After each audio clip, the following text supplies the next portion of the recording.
What you want for supper? Fried deer meat, tomato gravy, rice, and homemade biscuits. So first things first, let's get this back strap cut up. Y'all can see I have already started. I'm just cutting little pieces like that.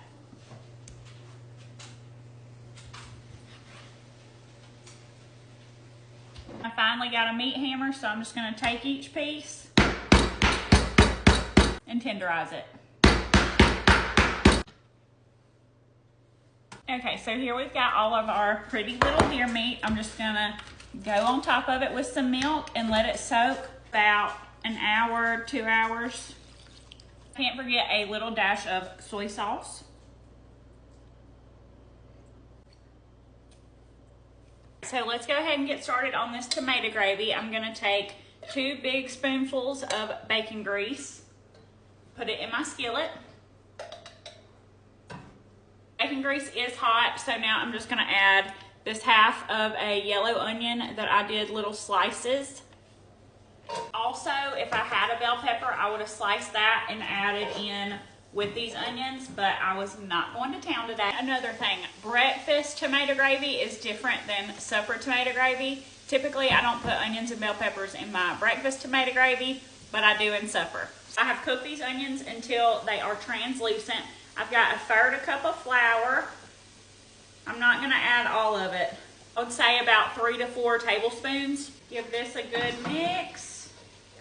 And then we're just gonna cook it until the flour taste is gone. That takes a couple minutes. Now I've got this 28-ounce jar of whole peeled tomatoes. I'm just gonna hand squish them in my see-through, whatever. I'll let y'all see this, I guess.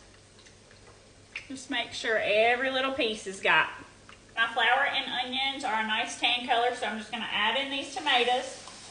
I'm gonna add in 2 cups of beef broth. Now I'm just gonna bring this up to a simmer, and I'm gonna season it with salt, pepper, garlic powder, onion powder, maybe. A little bit of Worcestershire. All right, this is simmering, so I'm just gonna put a lid on it, move it to a smaller burner, put it on low for about an hour. Let's get started on these biscuits tonight. I'm using the Martha White hot rise. 2 cups, tiny dash of baking powder. I don't think that the hot rise needs baking powder, but I'm gonna do it anyway.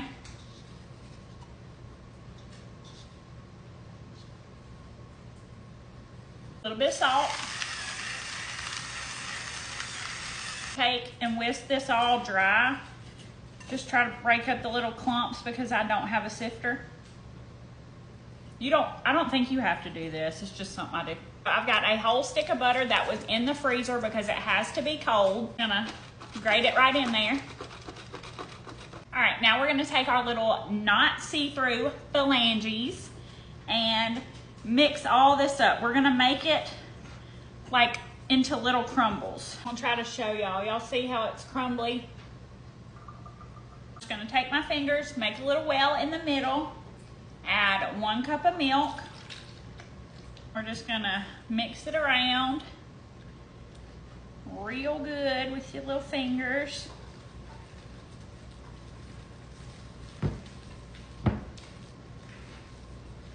So this is what it looks like, just a sticky dough. It's not very pretty, but it tastes good. Got my sprayed little dish.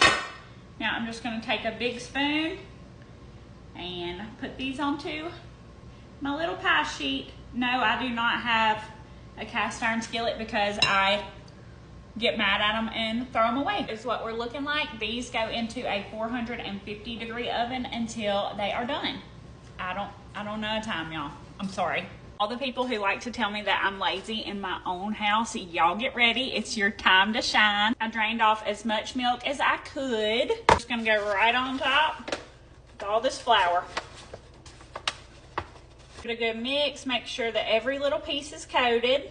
Now we're just gonna add in our little pieces. Cook them for about 2 minutes on each side. And y'all do not ever crowd your pan when you are frying something. Give it room to do its thing. Is the most perfect deer meat ever.